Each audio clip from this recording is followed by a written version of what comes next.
12-13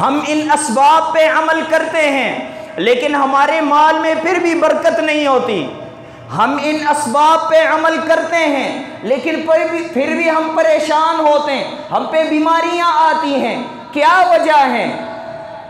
دوسری جانب دیکھیں, دوسرے جانب بعض لوگ ہیں رب العالمین کے نافرمان, رب العالمین کے ساتھ دشمنی کرنے والے, رب العالمین کو ناراض کرنے والے, لیکن اللہ رب العالمین ان کو مال بھی دیتا ہے اور مال میں برکتیں بھی ہوتی ہیں اور ساتھ ساتھ ان پہ پریشانیاں بھی نہیں آتی, بیماریوں سے بھی دور ہوتے ہیں. وجہ کیا ہے؟ کیا ہم اللہ رب العالمین کے مبغوض بندے تو نہیں ہیں؟ رب العالمین ہم سے ناراض تو نہیں ہے؟ میرے بھائیوں, کسی انسان کو رب العالمین مال دے دے اس کا مطلب یہ نہیں ہے کہ رب العالمین اس سے راضی ہیں, اور جس انسان کو رب العالمین مال نہ دے اس کا مطلب یہ نہیں ہے کہ رب العالمین اس انسان سے ناراض ہیں. بلکہ اللہ رب العالمین انسان کو مال عطا کرتا ہے اس انسان کو دیکھ کے. عبداللہ ابن مسعود رضی اللہ عنہ فرماتے ہیں کہ انسان کبھی کبھی کوئی کاروبار شروع کرتا ہے, کسی نوکری کے لیے اپنے ڈاکومنٹس جمع کرتا ہے اور وہ نوکری ملنے کے قریب ہوتی ہے, یہ کاروبار چلنے کا بالکل قریب ہوتا ہے, لیکن اللہ رب العالمین نظر الیہ من فوق 7 سماوات, رب العالمین 7 آسمانوں کے اوپر سے اس انسان کو دیکھتا ہے, فرشتوں کو کہتا ہے رب العالمین اصرفوہ عنہ, اس انسان سے یہ عہدہ ہٹا دو, یہ کاروبار جس کاروبار کا اس نے ارادہ کیا ہے اس میں کوئی رکاوٹ پیدا کرو. کیوں؟ اگر یہ انسان یہ کاروبار شروع کرے, اس انسان کو یہ عہدہ مل جائے تو اس انسان نے تکبر کرنا ہے, اس انسان نے مجھے ناراض کرنا ہے, تو اس انسان نے پھر جہنم جانا ہے, اور میں چاہتا ہوں کہ یہ انسان جنت میں داخل ہو جائے. تو رب العالمین انسان کے فائدے کے لیے انسان کو اس کاروبار سے ہٹا دیتا ہے, اس نوکری سے ہٹاتا ہے اللہ رب العالمین. پھر انسان کہتا ہے کہ فلاں انسان نے میرے ساتھ یہ کیا, فلاں کی نظر لگ گئی, فلاں انسان نے میرے ساتھ مدد نہیں کیا, فلاں نے میری سفارش نہیں کی, حالانکہ یہ سارے معاملات اللہ رب العالمین کے ہوتے ہیں اور انسان پہ اللہ رب العالمین کا انعام ہوتا ہے. خلاصۃ الکلام یہ ہے کہ انسان پہ دنیا میں امتحانات آئے, انسان نیک ہو, نیک ہونے کے باوجود پھر بھی امتحانات آئے, یہ اس کی نشانی نہیں ہے کہ رب العالمین اس سے ناراض ہے, بلکہ نبی صلی اللہ علیہ وسلم فرماتے ہیں اشد الناس بلاء الانبیاء ثم الصالحون ثم الامثل فالامثل.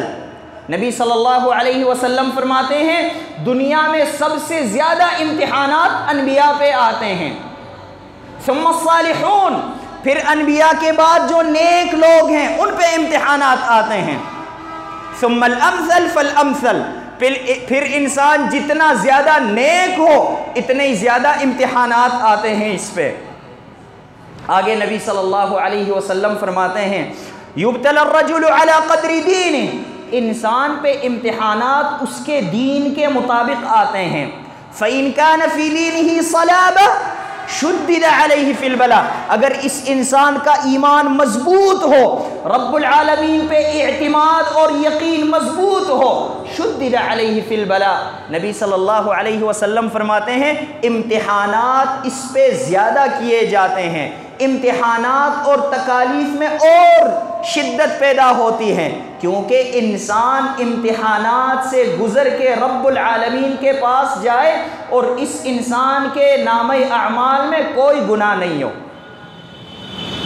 اسی طرح نبی صلی اللہ علیہ وسلم فرماتے ہیں لا يزال البلاء بالمؤمن والمؤمنة في جسده او في ماله او في ولده حتى يلقى الله سبحانه وما عليه خطيئة. سبحان اللہ, اللہ رب العالمین انسان پہ امتحانات لاتا ہے، کبھی جانی امتحانات، کبھی مالی امتحانات، کبھی اولاد میں امتحانات۔ اللہ رب العالمین اس انسان پہ امتحانات لاتا ہے، اور انسان کو سب سے زیادہ دنیا میں اپنی جان پسند ہوتی ہے، اس کی جانی امتحانات۔ مال انسان کو محبوب ہوتا ہے، مالی امتحانات۔ اولاد محبوب ہوتی ہیں، اولاد میں امتحانات۔ یہاں ان پروسیس سے گزر کے نبی صلی اللہ علیہ وسلم فرماتے ہیں حتی یلقى اللہ سبحانہ وما علیہ خطیئہ، یہاں تک کہ رب العالمین سے اس انسان کی ملاقات ہو جائے، اس انسان کے نامہ اعمال میں کوئی گناہ نہیں ہوتا۔ رب العالمین یہ چاہتا ہے انسان سے۔ نبی صلی اللہ علیہ وسلم فرماتے ہیں ان اللہ یعطی الدنیا من یحب ومن لا یحب، اللہ رب العالمین دنیا ہر کسی کو دیتا ہے، جس سے محبت کرتا ہو رب العالمین اسے بھی دیتا ہے، جس سے محبت نہیں کرتا اسے بھی دیتا ہے۔ تو دنیا ملنا، صحت ملنا، یہ رب العالمین کے محبت کی نشانی نہیں ہے۔ پھر آگے نبی صلی اللہ علیہ وسلم فرماتے ہیں وَإِنَّمَا يُعْطِي الْآخِرَةَ وَإِنَّمَا يُعْطِي الْإِيمَانَ وَالدِّينَ مَنْ أَحَبَ، اللہ رب العالمین ایمان، دین، اسلام، نیک اعمال اس انسان کو دیتا ہے جس سے رب العالمین محبت کرتا ہو۔ پھر آگے فرماتے ہیں فَمَنْ أَعْطَاهُ اللَّهُ الدِّينَ فَقَدْ أَحَبَّ، جس انسان کو رب العالمین نے دین عطا کیا، دین دیا، یہ انسان رب العالمین کو محبوب ہیں۔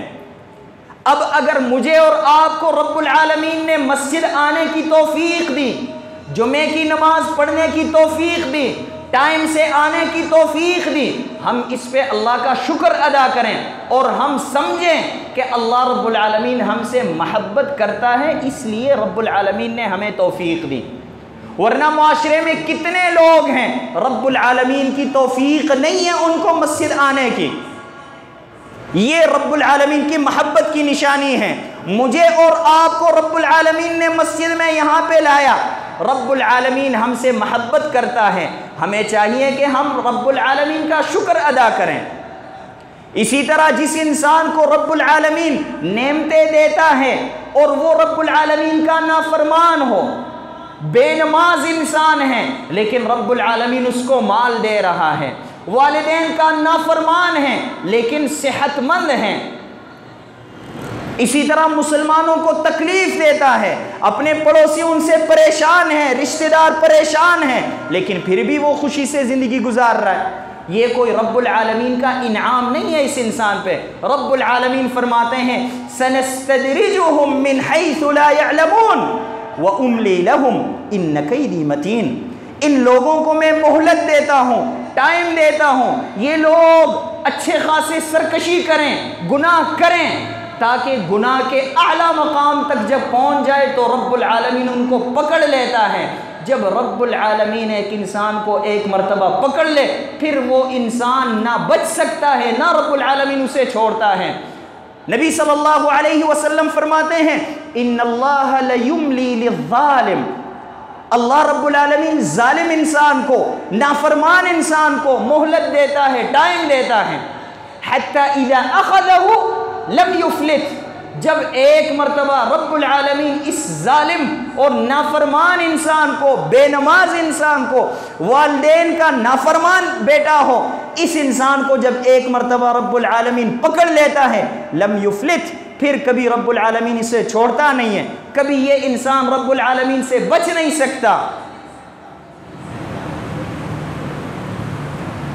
نبی صلی اللہ علیہ وسلم فرماتے ہیں اذا رأيت الله يعطي العبد ما يحب على معصيته فاعلم انه استدراج، فاعلم انما هو استدراج۔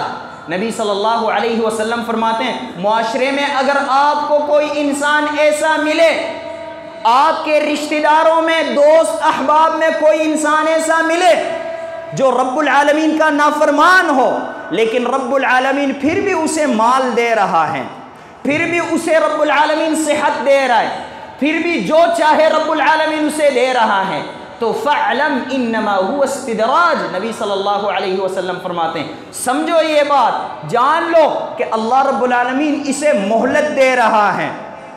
پھر نبی صلی اللہ علیہ وسلم نے یہ آیت پڑھی فَلَمَّا نَسُوا مَا ذُكِّرُوا بِهِ فَتَحْنَا عَلَيْهِمْ أَبْوَابَ كُلِّ شَيْءٍ حَتَّى إِذَا فَرِحُوا بِمَا أُوتُوا أَخَذْنَاهُمْ بَغْتَةً فَإِذَا هُمْ مُبْلِسُونَ۔ ان کفار کو رب العالمین فرماتے ہیں جب انہوں نے نافرمانی کی، ہمارے ساتھ بدماشی کی، اپنے رب کی ساتھ بدماشی کی، رب کی نافرمانی کی، تو میں نے ان پہ نعمتوں کے دروازے کھول دیے۔ جب یہ لوگ نعمتوں میں مبتلا ہو گئے اور نعمتیں سمیٹنے لگے تو اخذناہم بغتتاً، اللہ رب العالمین نے بغیر وارننگ دیے ان کو گرفتار کر لیا۔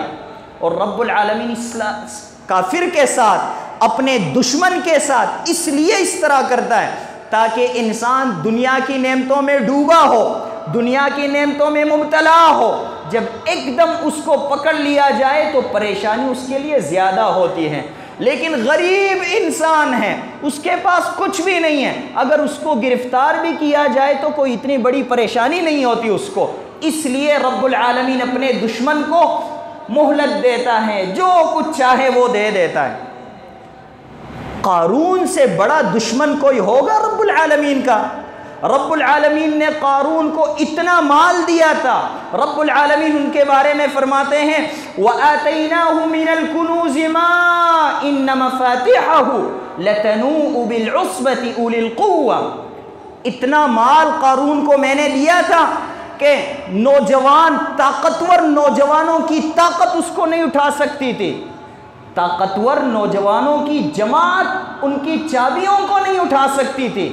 چابیاں اتنی زیادہ ہیں تو مال کتنا ہوگا، اس کی پراپرٹی کتنی ہوگی، اس کے پاس مال دولت کتنا ہوگا۔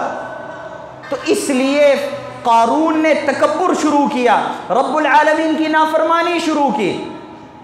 اذ قال له قومه لا تفرح ان اللہ لا يحب الفرحین، نیک لوگوں نے ان کو کہا قارون لا تفرح، رب العالمین کی نافرمانی نہ کرو، لا تفرح، تکبر نہ کرو، ان اللہ لا يحب الفرحین، اللہ رب العالمین متکبر اور نافرمان لوگوں سے محبت نہیں کرتا۔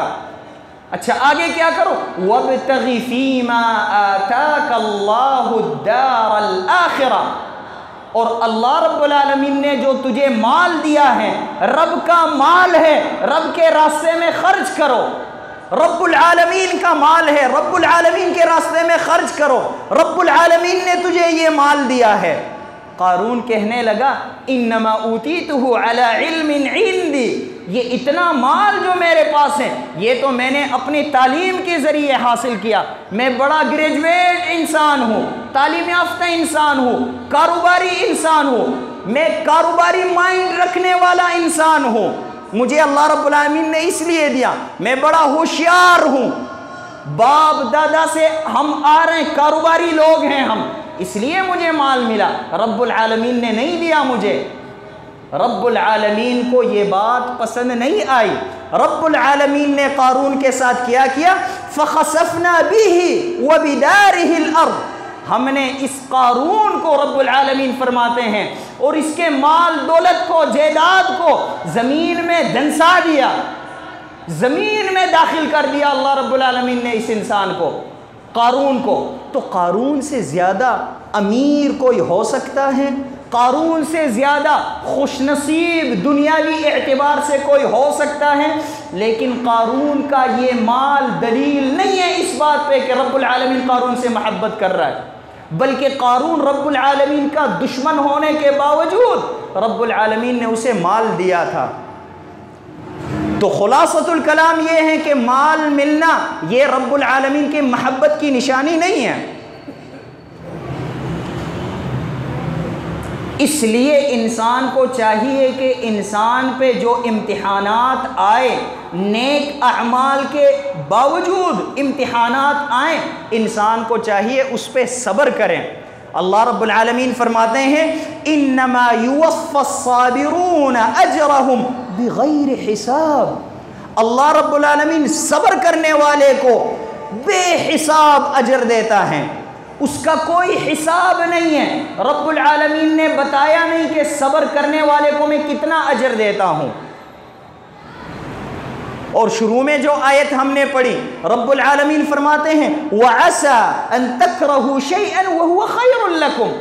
کبھی کبھی یہ ہوتا ہے انسان کسی چیز کو ناپسند کرتا ہے، میرے پاس مال نہیں ہے، غربت ہے، غربت مجھے پسند نہیں ہے، بیماری مجھے پسند نہیں ہے، وَهُوَ خَيْرٌ لَهُ، انسان کے لیے یہ غربت اور بیماری خیر کا باعث ہیں، اس میں انسان کی بہتری ہوتی ہے۔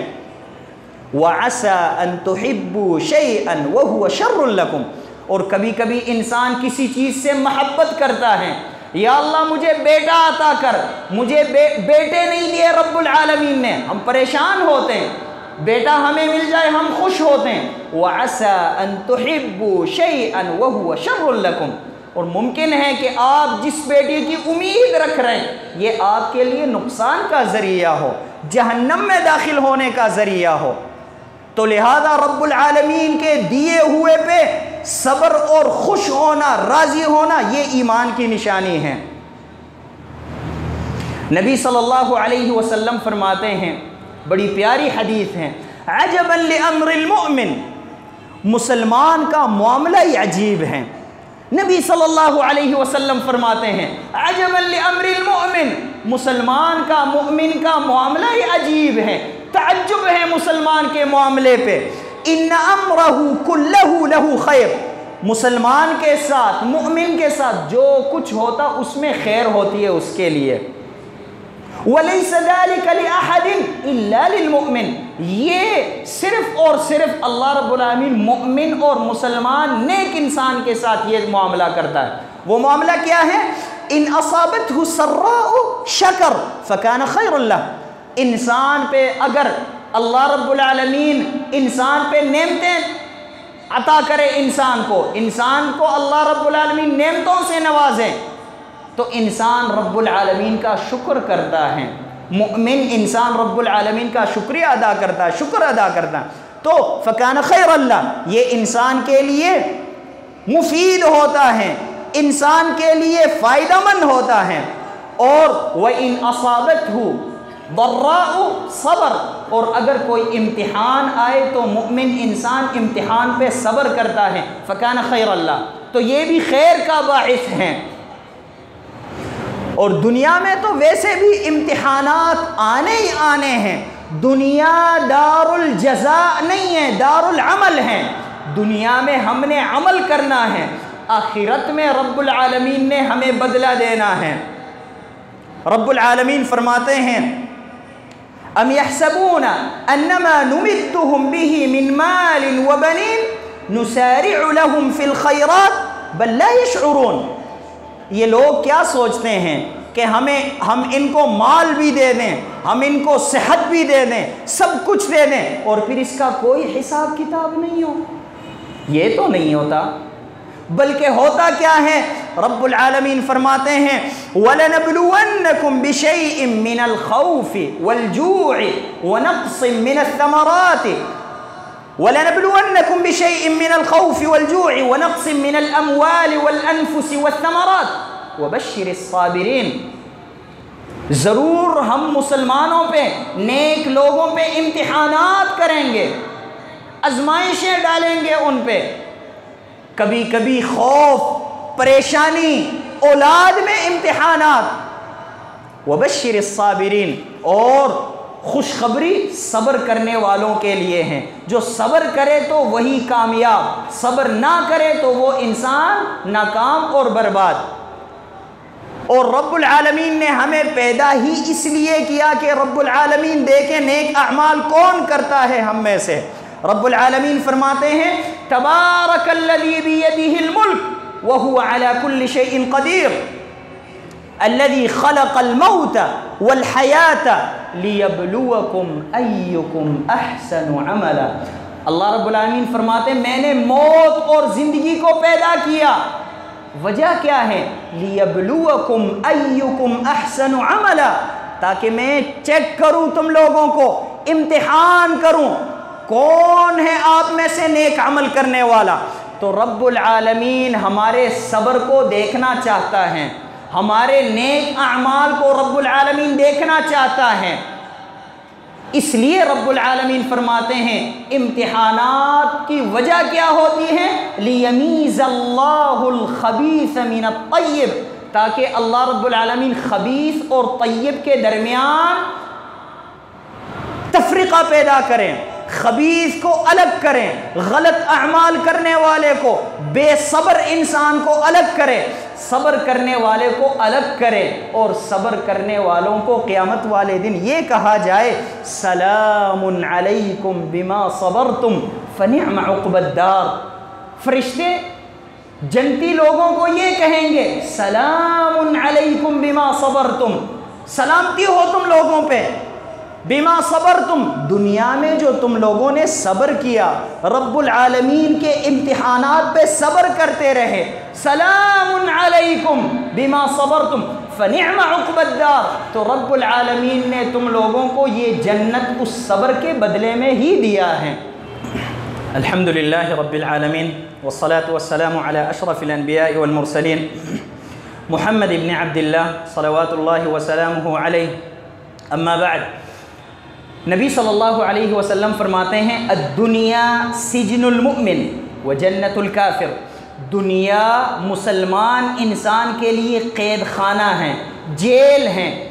مسلمان اپنی مرضی کے مطابق جس دنیا میں زندگی نہیں گزار سکتا، جس طرح انسان جیل میں قید خانے میں اپنی مرضی کے مطابق زندگی نہیں گزار سکتا، اسی طرح مسلمان انسان دنیا میں اپنی مرضی کے مطابق زندگی نہیں گزار سکتا۔ وجنت الکافر، اور کافر کے لیے جنت ہے۔ جس طرح جنت میں لوگوں پہ کوئی امتحانات نہیں ہوں گے اور لوگ کسی چیز کے پابند نہیں ہوں گے، اسی طرح کافر انسان دنیا میں کسی قانون کا پابند نہیں ہوتا، رب العالمین کے قوانین کا پابند نہیں ہوتا۔ وہ قانون کا پابند ہوتا ہے لیکن وہ یہ سوچتا کہ میں رب العالمین کے کسی قانون کا پابند نہیں ہوں۔ تو دنیا ہے ہی جیل مسلمان کے لیے۔ مصر میں ابن حجر العسقلانی رحمہ اللہ یہ قاضی القضات تھے، چیف جسٹس تھے مصر میں۔ تو وہاں کے ایک غریب یہودی تھے جو تیل بیچتے تھے، گندے کپڑے پہنے تھے، ہاتھ پاؤں گندے تھے اس انسان کے، یہودی تھے۔ وہ آئے ابن حجر رحمہ اللہ کے پاس، ان کو کہا کہ آپ کے نبی نے یہ فرمایا کہ الدنیا سجن المؤمن و جنت الکافر، دنیا مسلمان کے لیے جیل ہے اور کافر کے لیے جنت ہے۔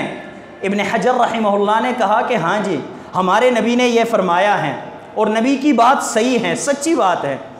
اس کافر نے کہا اچھا پھر میرے لیے دنیا جنت ہے اور تیرے لیے دنیا جیل ہے، آپ کتنے پروٹوکول سے زندگی گزار رہے ہیں، آپ نعمتوں میں زندگی گزار رہے ہیں، اور میری زندگی دیکھیں، میں غریب ہوں، جسم بھی گندا، کپڑے بھی گندے، ہاتھ پاؤں گندے، اور میرے لیے دنیا جنت ہے، اور آپ کے پاس اتنے گھوڑے ہیں، اتنے گارڈ ہیں، آپ کے پاس اتنا مال و دولت ہے، اور آپ کے لیے جیل ہے، یہ کیسے؟ ابن حجر رحمہ اللہ نے فرمایا آپ کو سمجھاتا ہوں میں، دیکھیں میرے لیے رب العالمین نے آخرت میں جو نعمتیں تیار کی ہیں اس کے مقابلے میں میں ابھی جیل میں زندگی گزار رہا ہوں، لیکن آپ کے لیے جو عذاب اور سزائیں رب العالمین نے تیار کیے ہیں قیامت والے دن، اس کے مقابلے میں آپ ابھی جنت میں زندگی گزار رہے ہو۔ ان نعمتوں کے مقابل میں دنیا جیل ہے جنت کے مقابلے میں، اور جہنم کے مقابلے میں دنیا جنت ہے۔ تو اس انسان نے کہا واقعی یہ بات صحیح ہے، اور اس یہودی نے کلمہ پڑھا اور مسلمان ہو گئے۔ اگر اس حدیث کا معنی اور مفہوم کوئی انسان سمجھ جائے تو انسان کی زندگی بدلنے کے لیے یہ ایک حدیث ہی کافی شافی ہے۔